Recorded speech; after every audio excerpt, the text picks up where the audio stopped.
Hello नमस्कार। Optics की lecture series में आज हम बात करेंगे एप्लीकेशन ऑफ माइकलसन इंटरफेरोमीटर यानी माइकलसन व्यतिकरण मापी के अनुप्रयोग क्या क्या हैं। तो इसमें मुख्यतः 3-4 अनुप्रयोग हैं। तो उसके लिए देखो, नंबर फर्स्ट जो एप्लीकेशन है उसकी मैं बात करता हूँ कि एक वर्णी प्रकाश स्रोत है उसकी तरंग दैर्घ्य ज्ञात करना। फर्स्ट एप्लीकेशन क्या बताया, एक वर्णी प्रकाश की तरंग दैर्घ्य ज्ञात करना। तो ये लिखा हो एक वर्णी प्रकाश की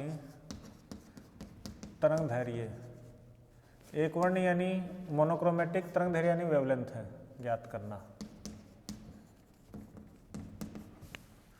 तो देखो इसके लिए सबसे पहले तो हम क्या करते हैं कि व्यतिकरण मापी को वर्ताकार फ्रिंजों के लिए व्यवस्थित करते हैं। कौन सी फ्रिंजों के लिए? वर्ताकार फ्रिंजों के लिए व्यवस्थित करते हैं। और फ्रिंजें वर्ताकार कब प्राप्त होंगी? जब आपके या तो यूं बोलो कि M1 व M2 दोनों क्या हों? परपेंडिकुलर हों। अच्छा, या फिर यूं बोलो कि M1 व M2 डैश ये क्या है? समांतर हो। ठीक है ना। साथ साथ ये मान लिया कि इन दोनों के बीच की जो डिस्टेंस है M1 और M2 डैश के बीच की जो डिस्टेंस है वो स्मॉल d है। फिर बाद में अपनी अगली जो बात शुरू होती है वो ये है कि ये कंडीशन क्या है दीप्त और अदीप्त के लिए। तो देखो दीप्त की जो कंडीशन थी वो ये थी कि 2d equal to n plus half lambda. यहाँ पर कोस थीटा गायब कर दिया क्योंकि अपन क्या है एकदम सीधे देख रहे हैं, थीटा कोण पे नहीं देख रहे हैं। ठीक है ना। और अदीप्त की जो कंडीशन थी अपनी वो ये थी 2d equal to n lambda. ये दोनों कंडीशन अपन को मालूम है। ठीक बात है ना। अब देखो, अब इंटरफेरोमीटर का एक्सपेरिमेंट करते टाइम अपन ने देखा था कि M1 को अपन इधर उधर कर सकते हैं, M2 हमेशा क्या रहता है? स्थिर रहता है। ठीक है ना। यदि M1 को आप λ/2 डिस्टेंस ट्रेवल करवा देते हो या फिर इतना हिला देते हो तो क्या होता है? आपको सेम फ्रिंज प्राप्त हो जाती है। सेम का मतलब है जैसे मान लो λ/2 ट्रेवल करवाने के बाद में पहले दीप्त थी तो बाद में भी दीप्त, पहले अदीप्त थी तो बाद में भी अदीप्त फ्रिंज आपको प्राप्त हो जाती है। ठीक बात है। तो देखो इससे अगली स्टेप में अपन क्या करेंगे कि M1 को अक्ष विस्थापित करने पर या अक्ष दूरी विस्थापित करने पर कैपिटल N फ्रिंजें विस्थापित हों, कैपिटल N फ्रिंजें विस्थापित हों तो अपन लोग क्या लिख सकते हैं? यहीं से देखो, ये सेकंड वाले से कर लूं, क्या लिख सकते हैं? 2d plus x equal to आपका कितना आ जाएगा? n plus capital N lambda. बात क्लियर होगी। ये स्टेप नंबर सेकंड से लिख रहा हूं। आपने यहां पर M1 को x ट्रेवल करवा दिया तो पथांतर वो 2x हो जाएगा। तो ये 2x ही तो है ना। और कितनी फ्रिंजें काउंट हो गई अपनी? Capital N। तो यहाँ पर n की जगह लिखा n प्लस कैपिटल N। इसको स्टेप नंबर 2 दे दिया मैंने। फिर बाद में समीकरण नंबर 2 में से समीकरण नंबर 1 को माइनस कर दें तो आपके पास में क्या बचेगा? 2x equal to capital N lambda बचेगा। थोड़ा करके देखो, यहाँ से लैम्डा इक्वल टू आपके पास में आ गया 2x अपॉन n आ गया। और यही आपका फॉर्मूला है जिससे आप किसी मोनोक्रोमेटिक लाइट की वेवलेंथ फाइंड आउट कर सकते हो। कैसे? अक्ष का मेजरमेंट मैंने क्या बताया कि M1 को आप खिसकाते हो तो M1 को जितना खिसकाओगे आप माइक्रोमीटर के द्वारा नोट कर सकते हो और ये फ्रिंजों की संख्या भी आप काउंट कर सकते हो। अक्ष और n कैपिटल N का मान रख के आप लैम्डा का मान आसानी से ज्ञात कर सकते हो। इस प्रकार से अपना पहला एप्लीकेशन कंप्लीट होता है। ठीक है ना। इसके बाद में जो दो वेवलेंथ है, निकटवर्ती वेवलेंथ है, उनका डिफरेंस फाइंड आउट करना। नंबर सेकंड, उनका डिफरेंस फाइंड आउट करना। तो नंबर 2 एप्लीकेशन क्या लिखा, दो निकटवर्ती स्पेक्ट्रमी रेखाओं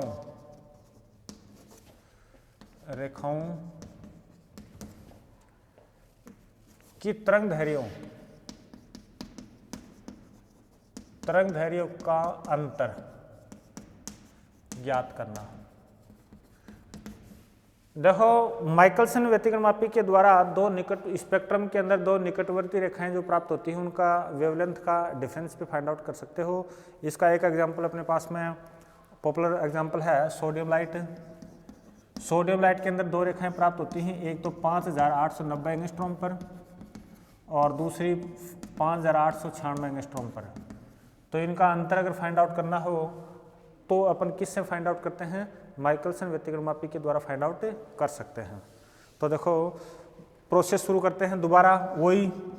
सबसे पहले वर्तीय फ्रिंजों के लिए व्यवस्थित करते हैं, वर्तीय फ्रिंजों के लिए व्यवस्थित करते हैं, वर्तीय फ्रिंजों के लिए व्यवस्थित करते हैं और आपको ब्राइटनेस भी मैक्सिमम प्राप्त हो, ठीक है ना। तो देखो कंडीशन क्या हो गई आपकी, देखो एक सेकंड, दो लाइन है। तो पहली लाइन के लिए पहली लाइन का वेवलेंथ माना कि λ1 है और दूसरी लाइन का वेवलेंथ है λ2 है। आपको फाइंड आउट माना कि करना है λ1 माइनस λ2 फाइंड आउट करना है, अर्थात मैंने मान लिया कि λ1 ज़्यादा और λ2 कम है। तो आपके पास में कंडीशन क्या हो जाएगी, दोबारा वो लाइन लिखेंगे, माना कि m1 और m2 डैश के बीच का जो डिफरेंस है, जो डिस्टेंस है वो कितनी है, स्मॉल d है। तो यहाँ से देखो अगर मैं दीप्त वाली कंडीशन लिखता हूँ, दीप्त यानी ब्राइट फ्रिंजों की कंडीशन लिखता हूँ तो क्या प्राप्त हो जाएगा, 2d पहले वाली के लिए कर देता हूँ n1 प्लस हाफ λ1, ठीक है। सेम ऐसे ही 2d तो फिक्स है, चलो एक बार ऐसे लिख देता हूँ, λ2 के लिए आ जाएगा आपका 2d equal to n2 plus half और क्या लिखा, λ2 लिखा। तो इन दोनों इक्वेशंस को एक साथ भी तो लिख सकते हैं, ये लिखा आपने, लिखा दीप्त फ्रिंजों की condition 2d equal to n1 plus half λ1 equal to n2 plus half λ2, ये आपकी इक्वेशन नंबर फर्स्ट आ गई, इक्वेशन नंबर फर्स्ट आ चुकी है। अब माइक्रोमीटर की सहायता से m1 को विस्थापित करते हैं और तो क्या देखते हैं, यहाँ पर आपको तीव्रता मैक्सिमम थी, इस कंडीशन के अंदर तीव्रता क्या थी, मैक्सिमम थी। अब विस्थापित करते हैं तो वो अस्पष्ट हो जाएंगी, अस्पष्ट हो जाएंगी, फिर बाद में और विस्थापित करेंगे m1 को माइक्रोमीटर के द्वारा, तो एक कंडीशन आ जाएगी, दोबारा तीव्रता मैक्सिमम, इंटेंसिटी है वो मैक्सिमम प्राप्त हो जाएगी। अच्छा, दोबारा इंटेंसिटी मैक्सिमम कब प्राप्त होगी, एक बार दोबारा सुनो, ये लाइन क्यों लिखी, ये तब लिखी कि तीव्रता अधिकतम थी अपनी, तो पहली के लिए तीव्रता अधिकतम के लिए ये कंडीशन हो गया और दूसरी जो लाइन है उसके लिए 2d इक्वल टू ये होगा, दोनों को एक साथ ये लिख दिया।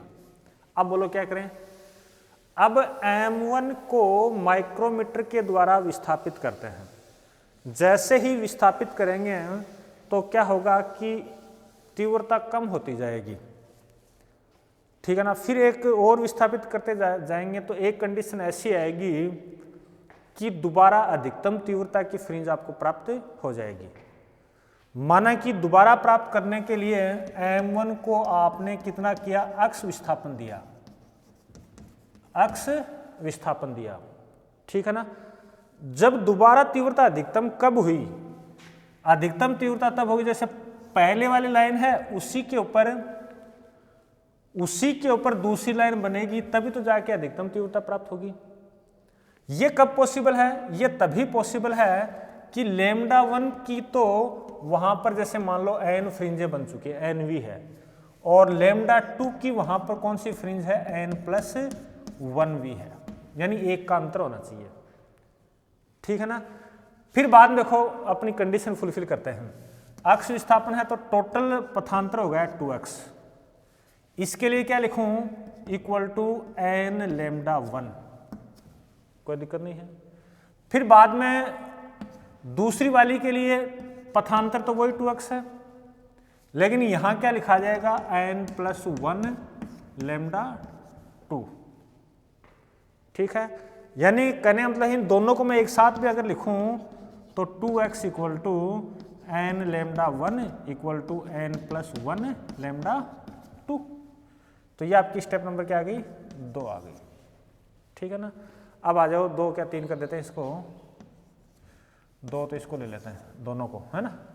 समीकरण 2 से करता हूं पहले, तो समीकरण 3 से। समीकरण 3 से देखो n लैम्डा 1 इक्वल टू आपका आ गया n+1 लैम्डा 2। यहां से क्या आएगा, n तो बाहर और lambda 1 minus lambda 2 equal to lambda 2। ये गुणा भाग समझ में आ रहा है मेरे हिसाब से। तो देखो आगे जब शुरू करते हैं तो इसी लाइन को मैं क्या लिखूंगा, lambda 1 minus lambda 2 equal to lambda 2 upon n। ये आ गया। अब देखो समीकरण 2, ये समीकरण नंबर 2 है, ये यहां से n का मान इसमें रख दो। तो देखो मैं इसको ऐसे करता हूं, ये 2 नंबर इसको दे दिया। समीकरण 2 से n का मान रख दो, तो यह आ जाएगा lambda 1 minus lambda 2 equal to lambda 2 upon 2x और लैम्डा 1। यह आ गया, देखो आपका आंसर आ गया। यदि लैम्डा जो है वो मध्यवर्ती तरंगदैर्घ्य है, मध्यवर्ती, तो लैम्डा 1 इंटू लैम्डा 2 को अपन क्या लिख सकते हैं, लैम्डा स्क्वायर लिख सकते हैं।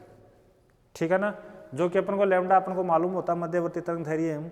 तो यहां से देखो lambda 1 minus lambda 2 equal to lambda square upon 2x। तो इस प्रकार से आप जो 2 स्पेक्ट्रमी लाइन थी उनमें डिफरेंस फाइंड आउट कर सकते हो, लैम्डा 1 माइनस लैम्डा 2। ठीक है ना। तो ये आपका सेकंड हो गया अपना। तीसरा जो एप्लीकेशन है इसका जो इम्पोर्टेंट है वो भी कि कोई भी पतली पारदर्शी फिल्म है, उसकी मोटाई ज्ञात करनी है या फिर उसका रिफ्रैक्टिव इंडेक्स फाइंड आउट करना है। तो वो कैसे करें, देखो अरे डायग्राम अगर थोड़ा थोड़ा ध्यान में है ना, डायग्राम ध्यान में है और इससे पहले की थोड़ी ध्यान में है, तो इसमें कोई ज़्यादा दिक्कत नहीं होती। तीसरा एप्लीकेशन मैंने क्या बताया, पतली पारदर्शी फिल्म की मोटाई व अपवर्तनांक यानी रिफ्रैक्टिव इंडेक्स ज्ञात करना। ठीक है, इसके लिए सबसे पहले तो नंबर 1 बात है तो अपन श्वेत प्रकाश लेते हैं। ठीक बात ना। और दूसरी बात यह है कि अपन जो मतलब स्ट्रेट लाइन जो फ्रिंजे हैं या फिर सरलेखीय फ्रिंजे प्राप्त करते हैं, सरलेखीय फ्रिंजे। ठीक बात है ना।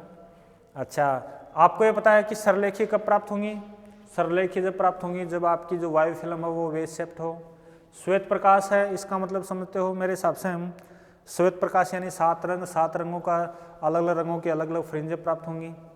अच्छा, वो अगर एक ही देखो 7 अलग अलग फ्रिंजें प्राप्त होंगी तो अलग अलग होगी, लेकिन जब जैसे मान लो 7 फ्रिंजें एक ही जगह पर जब मिलती हैं तो आपको एक फ्रिंज है वो आपकी कैसी प्राप्त हो जाएगी, श्वेत भी प्राप्त हो जाएगी।